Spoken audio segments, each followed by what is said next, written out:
룻기 4장 1절부터 6절까지 말씀입니다.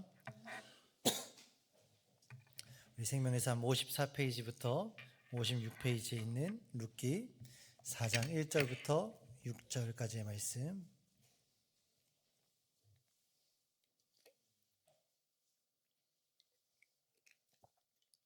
룻기 4장 1절부터 6절까지 말씀을 다 찾으셨으면 한 목소리로 봉독하도록 하겠습니다. 보아스가 성문으로 올라가서 거기 앉아 있더니 마침 보아스가 말하던 기업 물을 자가 지나가는지라. 보아스가 그에게 이르되 아무개여 이리로 와서 앉으라 하니 그가 와서 앉음에 보아스가 그 성읍 장로 10명을 청하여 이르되 당신들은 여기 앉으라 하니 그들이 앉음에 보아스가 그 기업 물을 자에게 이르되 모압 지방에서 돌아온 나오미가 우리 형제 엘리멜렉의 소유지를 팔려 함으로 내가 여기 앉은 이들과 내 백성의 장로들 앞에서 그것을 사라고 내게 말하여 알게 하려 하였노라. 만일 내가 물으려면 물으려니와 만일 내가 물으지 아니하려거든 내게 구하여 알게 하라. 내 다음은 나요 그 외에는 물을 자가 없느니라 하니 그가 이르되 내가 물으리라 하는지라. 보아스가 이르되 내가 나오미의 손에서 그 밭을 사는 날에 곧 죽은 자의 아내 모압 여인 룻에게서 사서 그 죽은 자의 기업을 그의 이름으로 세워야 할지니라 하니 그 기업 물을 자가 이르되 나는 내 기업에 손해가 있을까 하여 나를 위하여 물으지 못하노니 내가 물을 것을 내가 물으라. 나는 물으지 못하겠노라 하는지라. 아멘. 네, 오늘 본문의 말씀 요약을 함께 보겠습니다. 보아스가 성문에 올라가 앉아 있다가 자기보다 더 가까운 엘리멜렉의 친족을 만나게 됩니다. 성읍 장로 10명을 청한 후 보아스는 나오미가 엘리멜렉의 소유지를 팔려고 함을 그 친족에게 알립니다. 기업을 물을 의향이 있는지를 묻자 자신의 손해를 염려한 그 친족은 물으지 못하겠다라고 합니다. 오늘 본문의 말씀의 요약이었습니다. 나오미의 말에 순종해서 이 순종한 룻은 이제 보아스가 고엘의 책임을 다할 것을 약속을 받게 되죠. 지난 시간의 말씀이었는데요.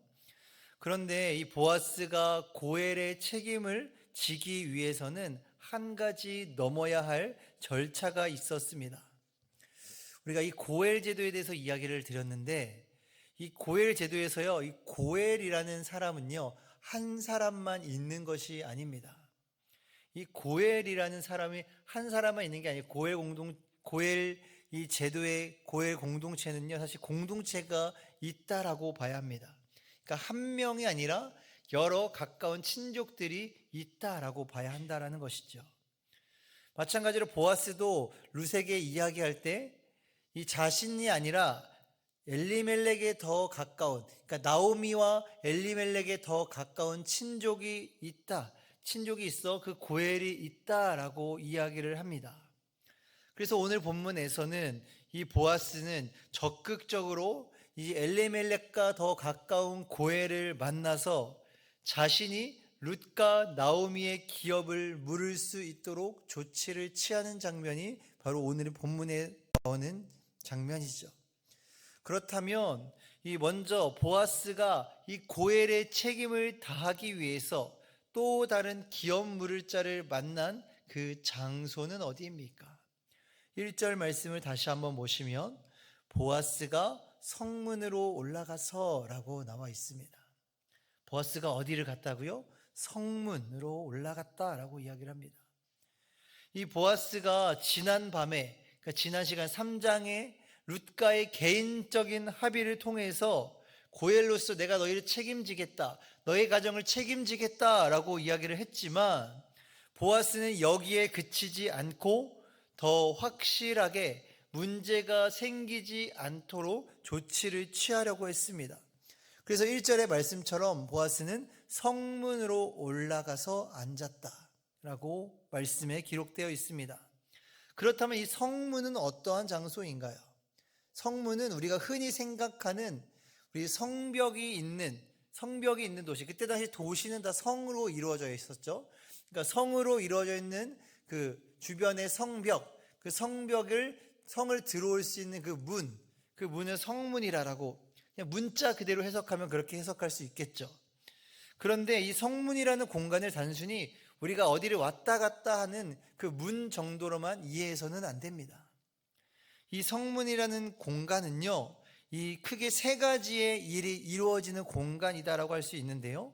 첫 번째로는 공의와 판결이 세워지는 재판정과 같은 공간이 바로 이 성문이었습니다. 그리고 두 번째로는 소통과 가르침이 있는 공공의 광장의 역할을 했던 곳이 바로 이 성문이었어요. 그리고 세 번째로는 하나님의 말씀이 선포되어지는, 선지자들이 하나님의 말씀을 선포하는 하나님과의 교제하는 영적인 통로로 사용된 곳이 바로 이 성문이었던 것입니다. 그래서 이러한 이유로 이러한 일들이 이루어지는 성문에서 보아스는 그 장소에 올라가 앉아 있었던 것입니다. 그리고 본문의 말씀에 보면 마침 보아스가 성문에 앉았을 때 자신보다 더 가까운 엘리멜렉의 친족을 발견하게 되고 그를 부르게 됩니다. 여기서는 마침이란 표현을 써서 우연히 만난 것처럼 되게 우연히 만난 것처럼 표현하고 있지만 사실 이 보아스가 올라가서 시간이 어느 정도 지났는지는 알 수가 없습니다. 근데 그냥 표현으로는 마치 우연인 양 하나님의 섭리인 것처럼 이렇게 표현하고 있어요. 그리고 여기서 참 재미있는 표현이 있습니다. 보아스가 이 기업물을 자를 만났을 때 그를 부른 표현이에요. 개역개정 우리가 읽었던 1절의 개역개정 표현에서는 어떻게 부르고 있습니까? 그에게 이르되 아무개여 이리로 와서 앉으라. 어떻게 부르고 있어요? 아무개여. 이렇게 번역되어 있어요. 다른 번역을 보니까요, 여보시오, 이보시오 이렇게 부르고 있고, 어떤 번역에는 내 친구여 이렇게 부르고 있어요. 이건 나중에 나오겠지만요, 우리가 본문에서도 나오겠지만 이 그러니까 기업 무르자, 이 보아스보다 더 가까운 엘리멜렉의 고엘을 기업 물을 자를 부르는 표현이 여보시오, 이보시오, 아무개 이렇게 표현하고 있는 그 이유가 있습니다. 왜냐하면 이 사람이 고엘로스의 역할을 다 했습니까? 다 하지 못했습니까? 우리가 6절 나중에 말씀 보면 이 사람은 나는 무르지 못하겠노라 라고 이야기를 해요. 어떻게 보면 고엘로서 자신의 역할을 다하지 못하는 것입니다. 그래서 사람들이 후에 이 성경을 읽었을 때 이 사람에 대해서 어떻게 생각하겠습니까? 이 사람은 고엘로스의 역할을 포기한 무책임한 사람이다 라고 그렇게 판단되어질 수 있기 때문에 이 사람을 이름을 익명으로 남긴 거예요. 그러니까 저자의 배려다라고 할 수 있는 것이죠. 그리고 나서 보아스는 이 고엘을 만나서 또 다른 절차를 자신이 룻과 나오미의 고엘의 역할을 다하기 위해서 또 다른 절차를 밟고 있습니다. 2절 말씀에 보아스가 이 기업 물을 일에 대해서 이 일을 처리하기 위해서 누구를 증인으로 청하고 있습니까? 2절 말씀을 다시 한번 보시면 보아스가 그 성읍 장로 10명을 청하여 라고 기록되어져 있죠. 기업 물을 자를 만난 보아스는 성읍의 장로 10명을 청하였다라고 나와 있습니다. 이 유대 공동체에서 장로라는 이 직책은요, 그 위치는요, 공동체의 대표성을 띠고 있어요. 이 장로는 증인과 재판과 합의의 권위를 가진 자라고 이야기할 수 있을 것입니다. 그래서 사실 신명기 19장에서 보면요, 이 율법에 보면 어떤 일을 치를 때는요, 증인 두세 사람만 청하여도 그것이 확실하게 완결되는 역할을 하고 있습니다만 보아스는 몇 명을 불렀어요? 10명의 장로를 불렀어요. 10명의 확실한 권위를 가진 증인을 세웠다라는 겁니다. 이 성경에서 10명은 무엇을 의미합니까? 완전, 완결한, 완전수, 온전하다, 이런 의미를 가지고 있어요. 그러니까 두세 명의 증인도 확실하지만 10명의 증인을 불러들임으로써 이 일을 완전하게, 온전하게 해결하기 위해서 이렇게 장로 10명을 불렀던 것입니다. 그리고 우리가 여기서 알 수 있는 사실은 무엇입니까? 이 장로 10명을 불러들일 수 있을 만한 보아스의 어떤 권위나 사회적 지위가 높았다라는 것을 우리가 직접적으로는 아니지만 간접적으로도 알 수가 있어요. 그러면 모든 절차와 과정은 끝났어요. 우리가 재판에서도 보면 원고와 피고가 있고 그리고 증인이 있고 재판할 사람이 있습니다. 그럼 이제 뭐가 필요해요? 재판으로 치면 신문의 과정이 필요한 거예요. 그래서 이 12절, 우리가 이 4절부터 6절의 말씀에서 이제 보아스와 기업 물을 자의 대화가 나옵니다. 그리고 그 기업 물을 자의 그 반응이 어떠했는지 한번 살펴보기를 원합니다. 우리 4절과 6절의 말씀을 보면 이 보아스와의 대화에서 보아스가 설명을 하죠. 너가 나오미의 가정에, 엘리멜렉의 가정의 기업을 물러야 한다. 제가 앞서 얘기했지만 이 보아스보다 더 가까운 고엘이었던 이 사람은요, 이 나오미가 이 공동체 안으로 들어온 사실조차 몰랐던 것 같아요. 무관심했던 것으로 보입니다. 그래서 자초지정을 얘기해요. 나오미가 이러이러한 상황에서 우리 공동체로 들어왔는데 당신이 더 가까운 친족이니까 당신이 이 고엘, 이 기업을 물러야 한다. 물으겠느냐라고 보아스가 물어보죠. 그러니까 4절에는 처음에 어떻게 대답합니까? 그가 이르되 내가 물으리라. 본인이 책임지겠다라고 그렇게 대답을 하죠. 근데 6절의 말씀을 보니까 이 사람의 반응이 완전히 바뀌어버려요. 어떻게 바뀝니까? 내가 물을 것을 내가 물으라. 보아스에게 너가 다음 고엘이니까 너가 물으라. 나는 물으지 못하겠노라. 그렇게 반응이 완전히 180도로 바뀌는 것을 보게 됩니다. 먼저 보아스는 기업 물을 자에게 나오미의 남편 엘리멜렉의 기업을 물을 것인지 의사를 묻습니다. 처음에는 책임지겠다라고 대답합니다.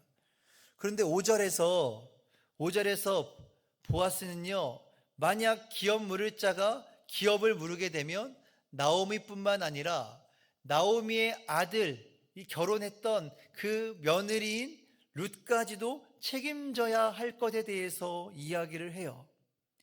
사실 4절 말씀에서 보면 본인이 물으겠다라고 하면 뭐예요? 그냥 그 사람에게 물으게 하면 됩니다. 근데 보아스는 지금 누구랑 약조를 했습니까? 룻하고 지난 시간에 약조를 했잖아요. 그리고 뭔가 이 보아스의 계획대로 되지 않은 거예요. 그럼 보아스가 그래서 어떻게 이야기한 거예요? 5절에 너가 기업을 물으겠다라고 했는데 기업을 물으려면 나오미뿐만 아니라 룻 또한 너가 책임져야 한다. 룻을 책임져야 한다는 것은 무슨 의미를 가집니까? 룻과 결혼을 해야 된다라는 거예요. 룻이 자녀를 낳고 후손을 낳을 수 있도록 기업을 물을 수 있도록 책임져야 한다라는 것입니다. 그래서 이 이야기를 들은 기업 물을 자가 내 재산에 손실이 있을까 하여서 내가 4절에 물으겠다라고 했는데 생각해 보니까 내가 기업을 물으지 못하겠다. 그러니까 너가 그 나오미의 엘리멜렉의 기업을 물으라라고 그렇게 대답하고 있는 것입니다. 그렇다면 오늘 말씀 함께 묵상하며 보아스가 그 지난 시간에 룻과 개인적인 합의를 했죠. 개인적인 약조를 했습니다. 근데 그럼에도 불구하고 왜 굳이 성문 어귀에 올라와서 기업 물을 자를 찾아 장로 10명을 데리고 와서 공적으로 이 일을 처리한 그 이유가 무엇일까요?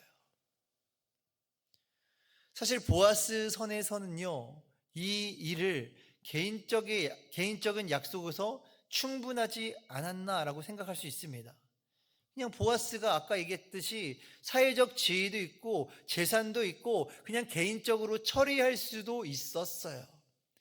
근데 보아스가 굳이 이렇게 공적인 자리에서 이 기업물을 일을 해결한 것은 이 고엘의 책임을 개인이 책임져야 하는 것이 아니라 어디가 공동체가 이 나오미와 룻을 이 자신이 속한 유대 공동체 안에 끌어들이려는 목적이 있었다라는 겁니다. 앞서 말씀드렸다시피 고엘은요 한 명만 있었던 것이 아닙니다. 그런데 이 보아스보다 더 앞선 이 고엘이 나오미와 룻이 어떤 상황인지 관심도 없었던 것으로 보아서 보아스는요 이 일부러 이 공적인 자리에서 확증받고 이런 문제를 공론화시켰던 것이에요. 그래서 우리는 이 보아스의 모습을 통해서 무엇을 깨달을 수 있어야 하느냐? 우리는 믿음의 공동체, 우리 강릉 성결교회의 공동체 안에 일어나는 그 일, 개인적으로 일어나는 그 일에 대해서 그것을 그 사람의 일이니까 나랑은 상관없는 일이야 이렇게 생각하고 치부해버리지 말라라는 것입니다. 하나님께서 왜 우리에게 이 믿음의 공동체를 허락하여 주셨는지 생각해 보아야 할 것이죠. 우리 교회에도 중보기도 팀들이 있죠. 그리고 중보기도 팀원들이 이 중보기도 제목들을 가지고 기도해요. 그러면 우리가 가끔씩 기도 제목들을 보면 이 미처 교역자들이 알지 못하는 기도의 제목들도 거기에 올라와 있는 경우들이 있어요. 어떤 이유인지는 모르겠지만 교육자들한테는 잘 얘기를 못 하시지만 또 오히려 성도님들 같이 기도하는 분들에게는 또 기도 부탁을 하시는 경우들이 종종 있더라고요.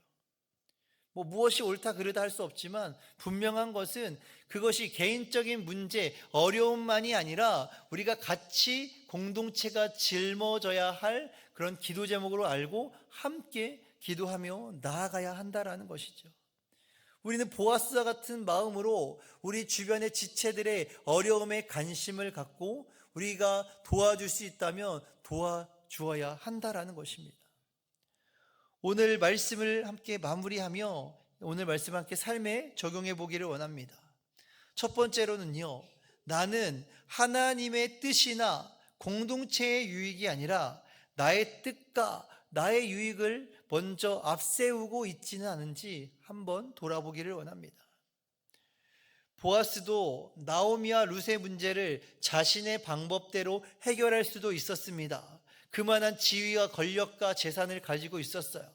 하지만 앞서 말씀드렸다시피 일부러 공동체의 문제로 공론화시켰습니다. 자신의 뜻과 자신의 유익만을 생각하지 않은 지혜로운 대처였던 것이에요. 이 나오미의 가정은 비록 흉년이 들어서 베들레헴의 흉년이 들어서 그 공동체를 떠났지만 다시 돌아오게 되었죠. 그곳 이방 땅에서도 어려움이 있어 다시 돌아오게 됩니다. 공동체 안으로 들어온 이 어려움에 처한 이를 다시 우리가 함께 신경 써야 하는 보아스는 여러 증인들 앞에서 이야기하며 우리가 이러한 자들을 도와야 한다, 이러한 자들에게 마땅히 고엘의 책임을 역할을 다해야 된다라고 이야기를 하죠. 그렇다면 우리가 두 번째로 적용할 점, 보아스와 같이 지체들의 아픔과 문제를 해결해 주기 위해 내가 감수해야 할 자기 희생과 책임이 어떠한 것들이 있는지 함께 생각해 보고 적용해 보기를 원합니다. 오늘 이 자리에 모이신 우리 사랑하는 성도님들, 사실 보아스의 입장에서 룻과 나오미의 문제를 적극적으로 해결해 주지 않아도 되는 상황이었습니다. 왜요? 보아스보다 더 가까운 고엘이 있었으니까요. 보아스보다 더 가까운 엘리멜렉의 친족이 분명 존재했기 때문에 보아스도 그 사실을 알고 있었기에 나오미의 문제를 이렇게 적극적으로 해결해 주지 않았어도 됐습니다. 하지만 보아스는 룻의 이야기를 듣고 자신도 또 한 명의 고엘로서 책임을 다하는 모습을 보여주고 있죠. 하나님께서 우리가 이 땅에 살아가는 동안 한 가정, 한 지역, 교회의 공동체원으로 살아가게 하셨습니다. 이것은 어떤 이들의 어려움과 고통 앞에서 그 일이 나와는 상관없는 일이라 외면하는 것이 아니라 마치 나의 일처럼 돌아볼 수 있는 마음, 사랑과 긍휼의 마음으로 살아갈 수 있도록 우리를 그렇게 불러주셨던 것입니다. 이렇게 내 주변의 지체의 어려움, 내 주변의 이웃의 어려움을 돌아보며 사랑과 궁일의 마음으로 살아갈 수 있는 우리 여기 계신 모든 성도님들이 되시기를 주님의 이름으로 간절히 축원합니다. 기도하겠습니다. 하나님, 보아스와 같이 나에게 맡겨진 그 역할을 잘 감당하게 하여 주시옵소서. 보아스와 같이 이웃의 어려움에 적극적으로 도움의 손길을 내미는 사랑과 긍휼의 마음을 나에게 허락하여 주시옵소서. 나의 일처럼 하나님이 나에게 주신 것들로 그들을 도우며 섬기며 살아갈 수 있는 그 하나님 마음을 나에게 허락하여 주실 줄로 믿사오며 사랑이 많으신 예수님의 이름으로 감사하며 기도드립니다. 아멘. 오늘 이 시간 나에게 주신 말씀을 함께 붙잡고 기도하며 나아가